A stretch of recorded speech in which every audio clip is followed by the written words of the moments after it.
Welcome back to my kitchen. Today I am batch filming a lot of great videos for you guys that you'll see spread out through the month of September. If you're new here, my name is Carrie and welcome to My Table of Three, where I share a lot of recipes, canning, food preservation, food prep, things like that for my family that I do on a daily basis. I also share some of my blog recipes, which you can find at mytableofthree.com. But today I am showing you how I make a plain loaf of sourdough. So baking sourdough is one of my favorite things. If you want to see more of my baking daily, you can go to My Table 3 over at Instagram and follow me there because I do show reels and stories of bakes that I do daily. But today I just fed my sourdough starter and it is doubling at the moment, but as soon as it gets doubled, we're going to jump in and I'm going to show you how to mix up a loaf and bake it real quick. So make sure you give me a thumbs up, and if you like, subscribe what you see. Let's jump into the kitchen and see if the sourdough starter is ready to mix up. Okay, you guys, so we are ready to mix up our bread. You can see how much we have doubled. It's even started going down a little bit, so we got to hurry. You don't want that. You want to get it at its peak, but it's still more than double, so we're good, right? Remember earlier I said, I'm going to pin you down, or turn you down, really, so you can see. I have my handy dandy scale here that we're going to turn to grams. And you clear it. You're going to put your bowl on it and clear. Remember I said earlier that I do not measure like when I'm doing my starter. When I'm doing the bread, I do. So what I need is 500 grams of water. It does not have to be warm. Room temperature. I told you, sorry. Scratch that. You need 350 grams of water. You need 500 grams of bread flour. So I'm going to take some of this water out to it. Yeah, there we go. Okay, so we're at 350. Yeah, there we go. It can be 1 or 2 milligram, whatever you call it. Okay, so the next thing you're going to do is we're going to get our activated starter. And I use about 50 to 60 grams, okay? So I'm just going to scoop it out. Look at that. See that? We're going to put that in. And this will float on top. Let's see. That is about 50 grams there. So I'm going to add just a little bit more because I usually put 60. Okay, so there we go. So that is 350 grams of spring water or well water if you have it, something like that. Then the next thing that we're going to have is, it's important, the bread flour gives it a really great crumb texture, okay? So you really want a good bread flour if you want a good airy texture. You could use all-purpose. It's just going to be a little bit more dense. Same with your whole wheats and stuff like that. So I'm going to measure out, I'm going to clear my scale to 0, and I am going to put in 500 grams of bread flour. And I just use King Arthur bread flour. I'll link that below if you can't get it locally. I just get it at Walmart. This bread is so simple, guys, but it's so good. I don't want you to be scared of doing sourdough because it's so easy. It's just a learning curve. You just got to get more comfortable with it. And the more you're going to practice with it, the more you're going to get comfortable. And even if it doesn't turn out perfect, hey, it tastes good on the way through the learning. Okay, 500 grams of bread flour. So that's it. Now, let me say this. It is very important that you do not forget the salt because salt is what's going to make your bread taste good. If you do it without salt, it'll be okay, but it really needs to have a flavor. It's going to be very bland. You know how it is. Salt brings out the flavor and everything, so salt is very important. I'm going to clear that out, and I usually do about 50 to 60 grams, which is like a teaspoon and a half. So if you don't want to do grams, you can do just a teaspoon. Actually, I'd probably do a teaspoon and a half to 2 teaspoons. So there we go. A little bit more. Okay. So now we're going to go over to the mixer and mix it really quick. Basically, that's all you need. You need 350 grams of water, no matter what the temperature is. I would do just, you see me, room temperature. 60 grams of starter and 500 grams of bread flour. So let's take it over to my KitchenAid and show you how you mix it up real quick. Over at the mixer, we have all the ingredients we just mixed. We're going to put the dough hook on there, and we're just going to let it combine. I'm going to lock the, you know what, it'd be extremely helpful if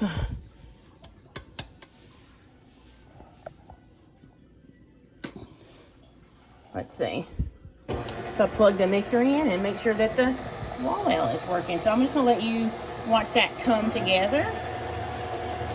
And it's going to be a really sticky dough because the dough is really hydrated. Slow it down, I'm throwing flour everywhere. We don't want that to happen.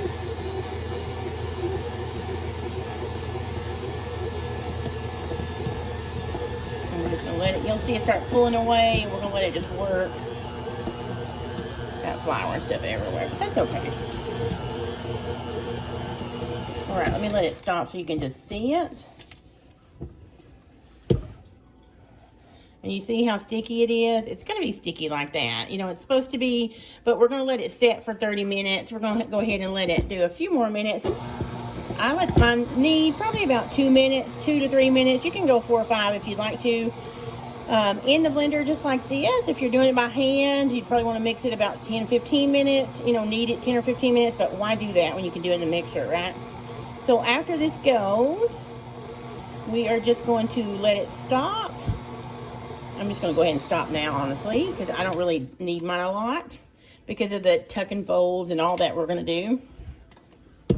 So let's see if I can do this one-handed. I'm going to get it off the dough hook, and my hands are clean. You always want to make sure you work with clean hands. If you're doing it for somebody else, you would wear gloves, right?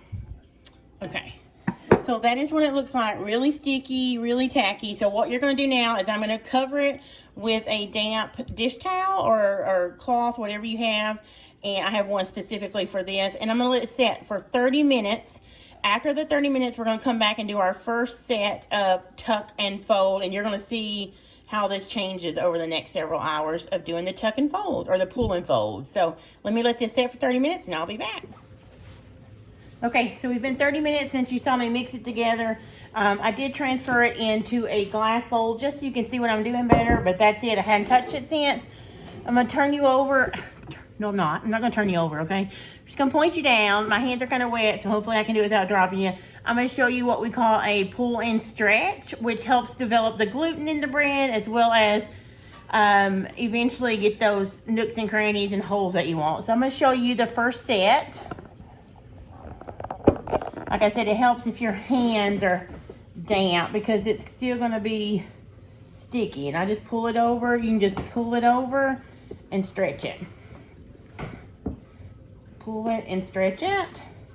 And it's still going to be sticky, remember, to your hands because but the more you do this, and some people have theirs even more hydrated than mine, but I don't like to go any more hydrated or sticky than this. This is what your hands look like, and you're just going to keep stretching. Keep stretching.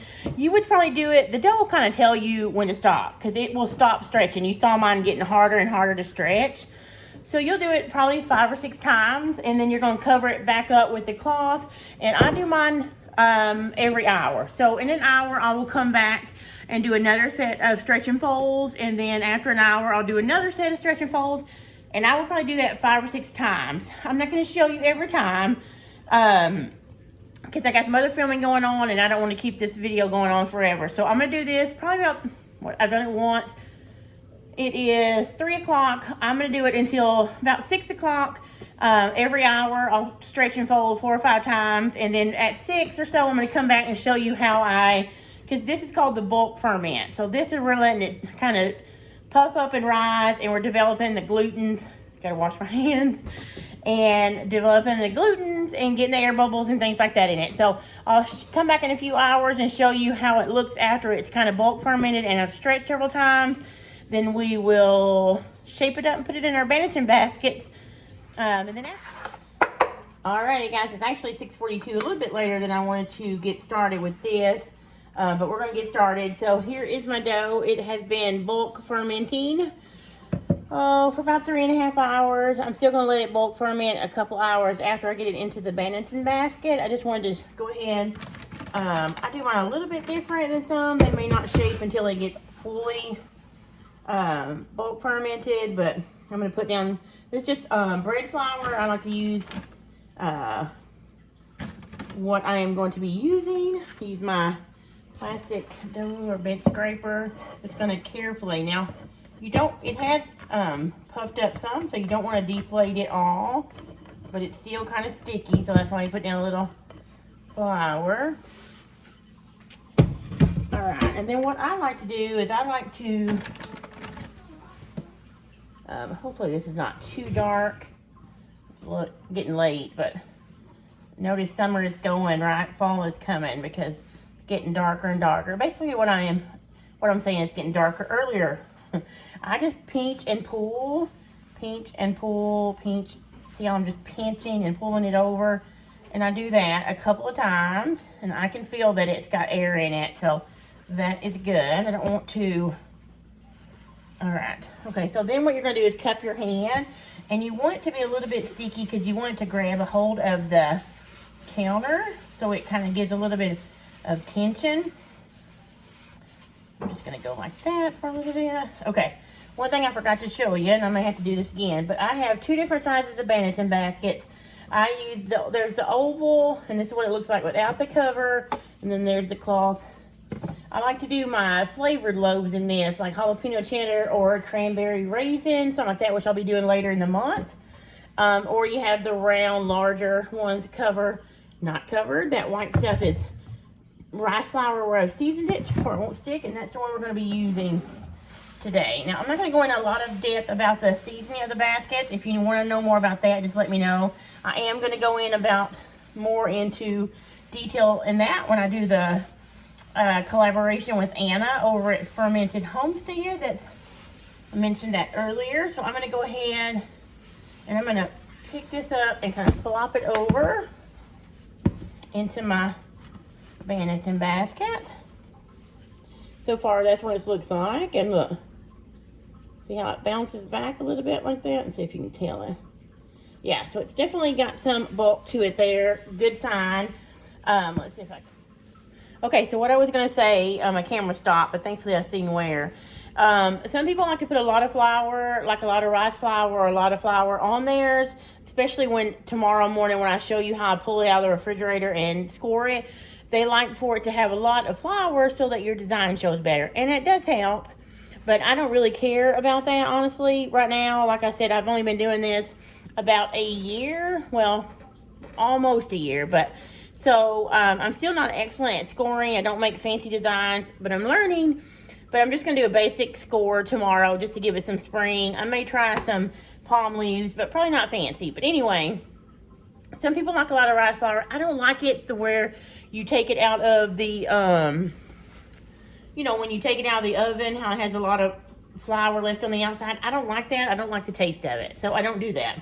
Mine will have a little bit, but not anything like some will. So it's just a matter of preference. It doesn't mean theirs are bad or mine's better, because Lord knows I'm not an expert. But, so we're going to get this. I'm going to let this bulk ferment for about 2 more hours. Let's see, it's 6:48, so I'm going to let it do until, probably going to let it do until about 9 o'clock, and then I will put it in the fridge for the cold retard. So what I will do is I will cover it with a cloth. I used to put it in a plastic bag, but I've learned that it kind of sweats a little bit. So now I just cover it with a tea towel and put it in the refrigerator, and it'll stay in there overnight. And I'll probably pull it out tomorrow morning. I'm not gonna bring you back tonight. I'll bring you back tomorrow when I get ready to pull it out of the refrigerator and show you how I bake it. Well, score it and bake it in the refrigerator for the cold ferment. It's 9:27, so put it in last night a little bit after 8:30, so been in there about 12.5 hours. So we're gonna get it baking in this cast iron Dutch oven. You can see where it has risen.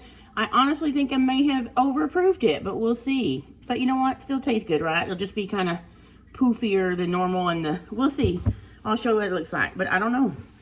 Now, here's the trick. If we have seasoned this Banneton basket well enough and put enough flour, you would see it See how it pulls a little bit? It won't stick. So now we're going to carefully turn it out on some parchment paper so that we can lower it into our Dutch oven here. And then we're going to, I start with a cold oven. A lot of people do hot oven, hot Dutch oven, which I've done that before too. It works fine, just whatever you want to. But with this recipe, I found that I like the cold oven start, cold pan. You can see me touch this. So I will put this in the pan, start my oven at 425, and then I will put it in and bake it for 50 minutes. So actually, I'm going to go ahead and start my oven now because with me filming, that's going to take 450. I said 425, sorry. That's going to take away a couple of my seconds since I'm filming. All right, so I set it to 450. Now it's cold. I'm going to carefully turn this out and score it. Let's see how it goes. It come right out. Look at that. Whoop, whoop. You can kind of see those ridges. Hopefully it's not dark. It's kind of dark in here. That is from the ridges of the pan bread lame. Now I'm going to score. You could do designs. I don't typically do designs when it's just for us. If I'm baking for other people, I will. But you want a deep cut for your score because this is what's going to make it. And then as soon as you do, you want to put it in your pan. Lift it up. That's what the parchment paper is good for. And you're going to put it in. Let's see if I can pull you guys over and show you. See that? There you go. So I am going to put this lid on and put it into my oven right away. And I'm not going to check it or look at it for 50 minutes. I know you're going to be tempted. I'm going to put my timer on, but don't do it. Don't do it, okay? Let's put our timer on. 50 minutes, because it's all about getting that high heat going. And if you're worried about your bread spreading, it may spread a little bit, but it's going to get a good spring if we have, well, fermented it enough. And if our sourdough starter, hold on, apparently I can't push a button and talk at the same time. Okay, so if we have done a good job bulk fermenting, or if our sourdough starter is strong enough, sorry, glare. Let's turn this way. It's not helping, is it? Anyway, let's do it. Oh, it's bad lighting. Anyway, we're going to be here for a second. But if we've done our job right, then this is going to be puffy and beautiful when it comes out. But I'm going to take you along when I bring it out and we'll see. See you in a bit. Okay, so moment of truth. Let me let the steam go. Don't look at my dirty oven. I got to clean. Okay, so after 50 minutes, this is one of my favorite parts. We're going to see what it looks like. Big reveal. Oh, it's pretty. Yay. All right, so I'm going to leave mine in just for a few more minutes so it gets a little bit browner. So I'm going to push it back in. Set a timer. Don't touch this. It's extremely hot. Let's see. I'm going to go ahead and do for another 8 minutes. Okay, I'll be back and show you what it looks like then. Okay, just took it out of the oven. It turned out beautiful. It's hot. But I like the decoration from the basket. But of course, if you use the cover that I showed you on the baskets, you won't have that. But this, you cannot. See, I just took it out of there. Don't cut this for at least a couple of hours. Let it cool completely. And then I'm going to come back and show you the inside of it, okay? But I'm so happy with it. Doesn't really look overproofed at all. So, got the ear. You know, they talk about the ear. There you go. So, I'll be back. All right, my friends. Moment of truth. The bottom's not hard. It has a nice crust, but I don't let mine get super hard. But now we're going to cut it. It has been cool for about 2.5 hours. So it's completely cool, which means the insides are going to be really good. So let's see. It's always a mystery what it's going to look like. Hopefully I have some bubbles, but not, I don't like tons of bubbles because, woo, yay, because I don't like my butter and or my jam to fall through, you know. But it's all about, some people do like all the bubbles, but I do like it to have some because that means it turned out good. Check it out. I'm going to go ahead and slice a couple because my family is ready to dig in. So hopefully this video has been helpful to you. Hopefully it has inspired you. Yeah, that looks really good. It's inspired you to get out and bake sourdough. And that's it, guys. Thanks for watching again. If you do like this video, don't forget to give me a thumbs up, and I'll see you next time in my kitchen.